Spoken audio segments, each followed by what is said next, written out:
Even in purely non-religious terms, homosexuality represents a misuse of the sexual faculty.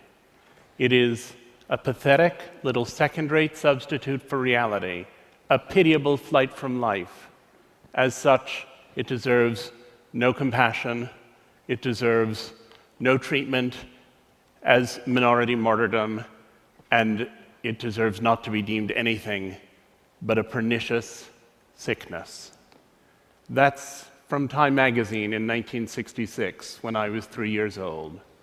And last year, the President of the United States came out in favor of gay marriage.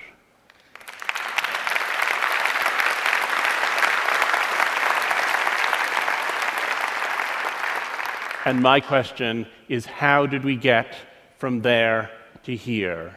How did an illness become an identity? When I was perhaps 6 years old, I went to a shoe store with my mother and my brother, and at the end of buying our shoes, the salesman said to us that we could each have a balloon to take home. My brother wanted a red balloon, and I wanted a pink balloon. My mother said that she thought I'd really rather have a blue balloon, but I said that I definitely wanted the pink one, and she reminded me that my favorite color was blue. The fact that my favorite color now is blue, but I'm still gay, is evidence of both my mother's influence and its limits.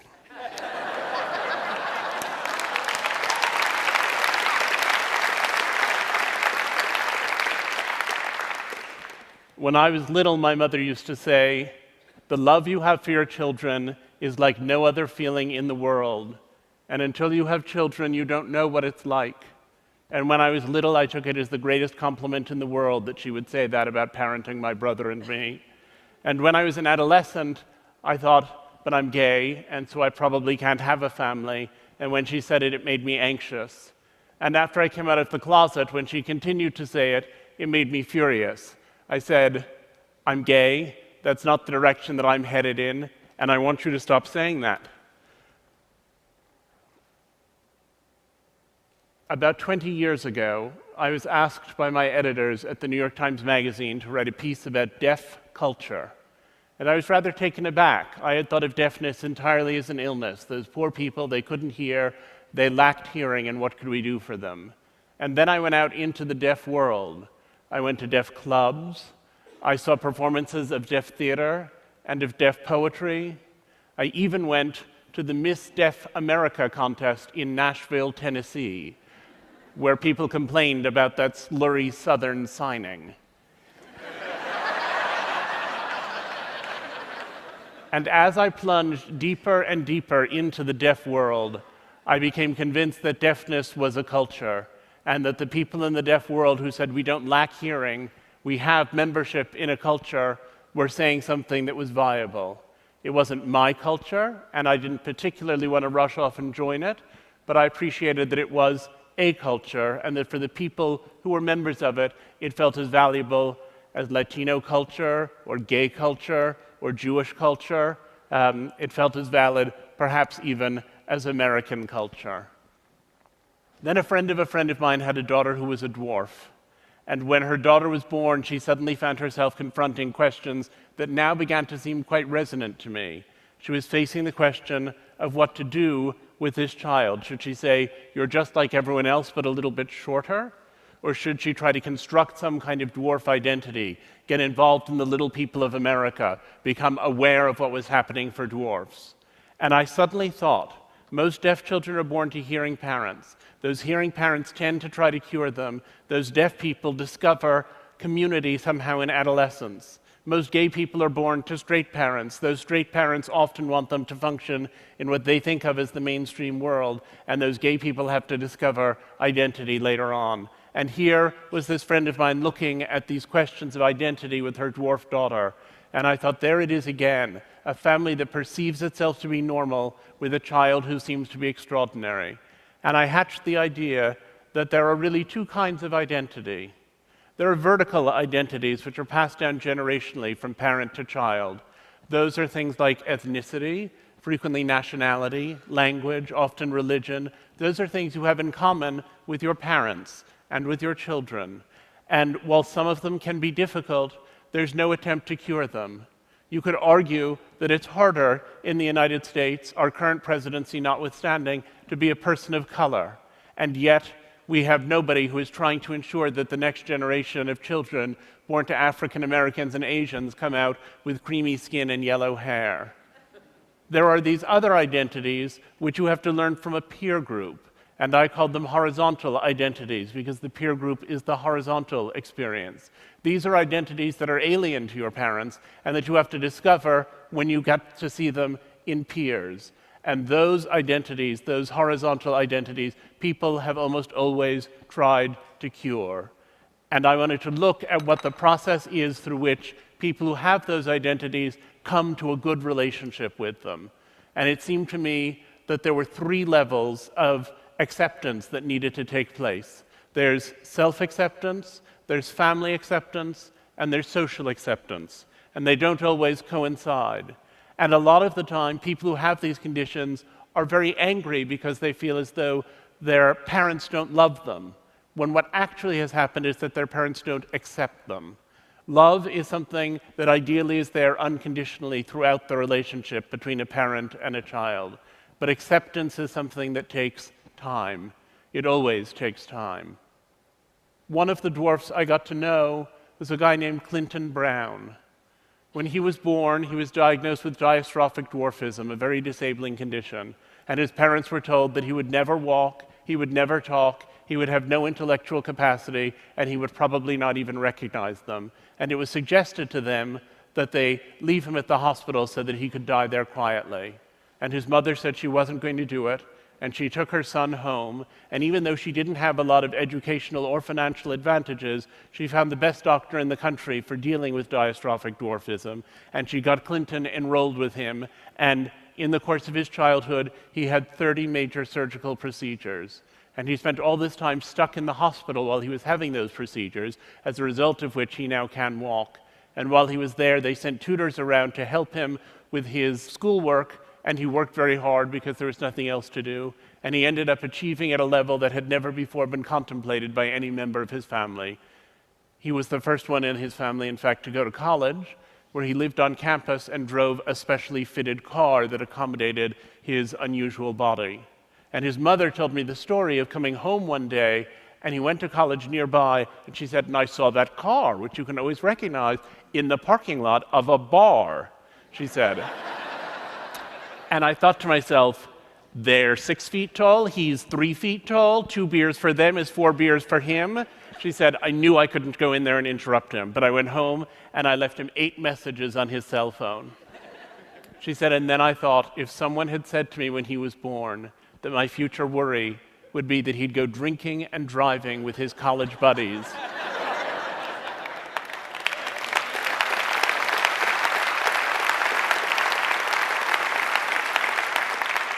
and I said to her, what do you think you did that helped him to emerge as this charming, accomplished, wonderful person? And she said, what did I do? I loved him, that's all. Clinton just always had that light in him, and his father and I were lucky enough to be the first to see it there.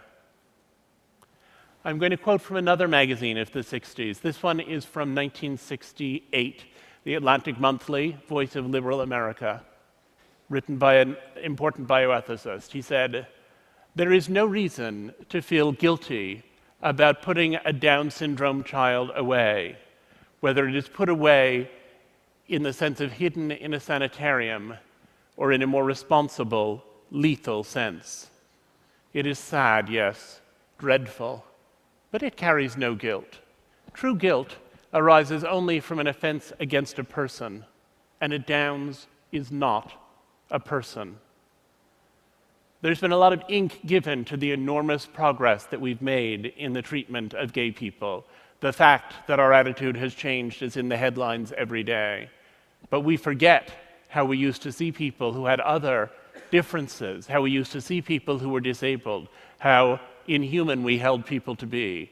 And the change that's been accomplished there, which is almost equally radical, is one that we pay not very much attention to. One of the families I interviewed, Tom and Karen Robards, were taken aback when, as young and successful New Yorkers, their first child was diagnosed with Down syndrome. They thought the educational opportunities for him were not what they should be, and so they decided they would build a little center, 2 classrooms that they started with a few other parents to educate kids with DS. And over the years, that center grew into something called the Cook Center, where there are now thousands upon thousands of children with intellectual disabilities who are being taught. In the time since that Atlantic Monthly story ran, the life expectancy for people with Down syndrome has tripled. The experience of Down syndrome people includes those who are actors, those who are writers, some who are able to live fully independently in adulthood. The Robards had a lot to do with that, and I said, do you regret it? Do you wish your child didn't have Down syndrome? Do you wish you'd never heard of it? And interestingly, his father said, well, for David, our son, I regret it, because for David, it's a difficult way to be in the world, and I'd like to give David an easier life. But I think if we lost everyone with Down syndrome, it would be a catastrophic loss. And Karen Robard said to me, I'm with Tom. For David, I would cure it in an instant to give him an easier life. But speaking for myself, well, I would never have believed 23 years ago when he was born that I could come to such a point. Speaking for myself, it's made me so much better and so much kinder and so much more purposeful in my whole life that speaking for myself, I wouldn't give it up for anything in the world. We live at a point when social acceptance for these and many other conditions is on the up and up. And yet we also live at the moment when our ability to eliminate those conditions has reached a height we never imagined before. Most deaf infants born in the United States now will receive cochlear implants, which are put into the brain and connected to a receiver and which allow them to acquire a facsimile of hearing and to use oral speech. A compound that has been tested in mice, BMN 111, is useful in preventing the action of the achondroplasia gene. Achondroplasia is the most common form of dwarfism, and mice who have been given that substance and who have the achondroplasia gene grow to full size. Testing in humans is around the corner. There are blood tests which are making progress that would pick up Down syndrome more clearly and earlier in pregnancies than ever before, making it easier and easier for people to eliminate those pregnancies or to terminate them. And so we have both social progress and medical progress. And I believe in both of them. I believe the social progress is fantastic and meaningful and wonderful, and I think the same thing about the medical progress. But I think it's a tragedy when one of them doesn't see the others. And when I see the way they're intersecting in conditions like the 3 I've just described, I sometimes think it's like those moments in grand opera when the hero realizes he loves the heroine at the exact moment that she lies expiring on a divan. We have to think about how we feel about cures altogether. And a lot of the time, the question of parenthood is, what do we validate in our children and what do we cure in them? Jim Sinclair, a prominent autism activist, said, when parents say, I wish my child did not have autism, what they're really saying is, I wish the child I have did not exist, and I had a different, non-autistic child instead. Read that again. This is what we hear when you mourn over our existence. This is what we hear when you pray for a cure, that your fondest wish for us is that someday we will cease to be, and strangers you can love will move in behind our faces. It's a very extreme point of view, but it points to the reality that people engage with the life they have, and they don't want to be cured, or changed, or eliminated. They want to be whoever it is that they've come to be. One of the families I interviewed for this project was the family of Dylan Klebold, who was one of the perpetrators of the Columbine massacre. It took a long time to persuade them to talk to me, and once they agreed, they were so full of their story that they couldn't stop telling it. And the first weekend I spent with them, the first of many, I recorded more than 20 hours of conversation. And on Sunday night, we were all exhausted. We were sitting in the kitchen. Sue Klebold was fixing dinner. And I said, if Dylan were here now, do you have a sense of what you'd want to ask him? And his father said, "I sure do. I'd want to ask him what the hell he thought he was doing." And Sue looked at the floor, and she thought for a minute. And then she looked back up and said, "I would ask him to forgive me for being his mother and never knowing what was going on inside his head."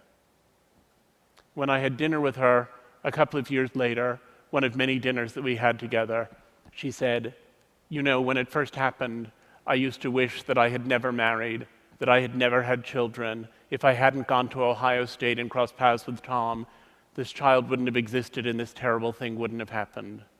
But I've come to feel that I love the children I had so much that I don't want to imagine a life without them. I recognize the pain they cause to others, for which there can be no forgiveness, but the pain they cause to me, there is," she said. "So while I recognize that it would have been better for the world if Dylan had never been born, I've decided that it would not have been better for me." I thought it was surprising how all of these families had all of these children with all of these problems that they mostly would have done anything to avoid, and that they had all found so much meaning in that experience of parenting. And then I thought, all of us who have children love the children we have with their flaws. If some glorious angel suddenly descended through my living room ceiling and offered to take away the children I have and give me other, better children, more polite, funnier, nicer, smarter, I would cling to the children I have and pray away that atrocious spectacle. And ultimately, I feel that in the same way that we test flame-retardant pajamas in an inferno to ensure they won't catch fire when our child reaches across the stove, so these stories of families negotiating these extreme differences reflect on the universal experience of parenting, which is always that sometimes you look at your child and you think, "Where did you come from?" It turns out that while each of these individual differences is siloed, there are only so many families dealing with schizophrenia, there are only so many families of children who are transgender, there are only so many families of prodigies who also face similar challenges in many ways. There are only so many families in each of those categories. But if you start to think that the experience of negotiating difference within your family is what people are addressing, then you discover that it's a nearly universal phenomenon. Ironically, it turns out that it's our differences and our negotiation of difference that unite us. I decided to have children while I was working on this project, and many people were astonished and said, "But how can you decide to have children in the midst of studying everything that can go wrong?" And I said, "I'm not studying everything that can go wrong. What I'm studying is how much love there can be even when everything appears to be going wrong." I thought a lot about the mother of one disabled child I had seen, severely disabled child who died through caregiver neglect, and when his ashes were interred, his mother said, "I pray here for forgiveness for having been twice robbed, once of the child I wanted, and once of the son I loved." And I figured it was possible then for anyone to love any child if they had the effective will to do so. So my husband is the biological father of 2 children with some lesbian friends in Minneapolis.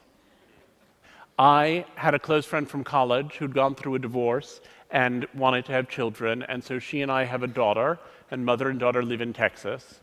And my husband and I have a son who lives with us all the time, of whom I am the biological father, and our surrogate for the pregnancy was Laura, the lesbian mother of Oliver and Lucy in Minneapolis. So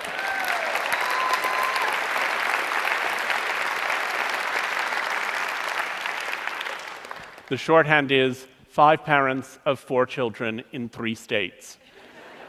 And there are people who think that the existence of my family somehow undermines or weakens or damages their family. And there are people who think that families like mine shouldn't be allowed to exist. And I don't accept subtractive models of love, only additive ones. And I believe that in the same way that we need species diversity to ensure that the planet can go on, so we need this diversity of affection and diversity of family in order to strengthen the ecosphere of kindness. The day after our son was born, the pediatrician came into the hospital room and said she was concerned. He wasn't extending his legs appropriately. She said that might mean that he had brain damage. Insofar as he was extending them, he was doing so asymmetrically, which he thought could mean that there was a tumor of some kind in action. And he had a very large head, which he thought might indicate hydrocephalus. And as she told me all of these things, I felt the very center of my being pouring out onto the floor. And I thought, here I had been working for years on a book about how much meaning people had found in the experience of parenting children who were disabled, and I didn't want to join their number. Because what I was encountering was an idea of illness, and like all parents since the dawn of time, I wanted to protect my child from illness. And I wanted also to protect myself from illness.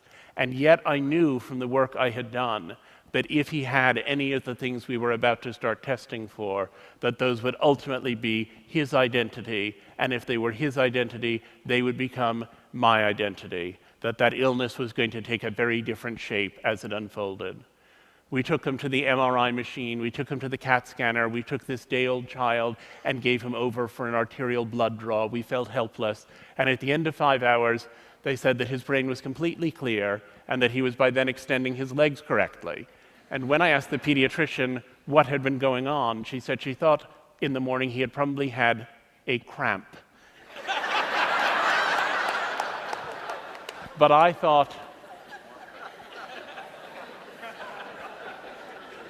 how my mother was right. I thought, the love you have for your children is unlike any other feeling in the world. And until you have children, you don't know what it feels like. I think children had ensnared me the moment I connected fatherhood with loss. But I'm not sure I would have noticed that if I hadn't been so in the thick of this research project of mine. I had encountered so much strange love, and I fell very naturally into its bewitching patterns. And I saw how splendor can illuminate even the most abject vulnerabilities.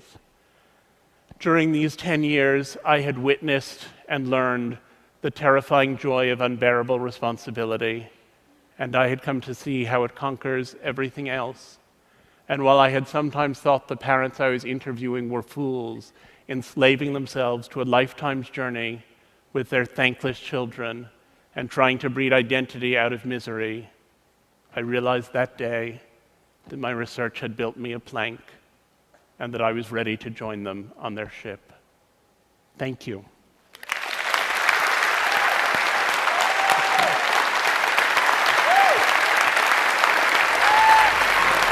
Thank you.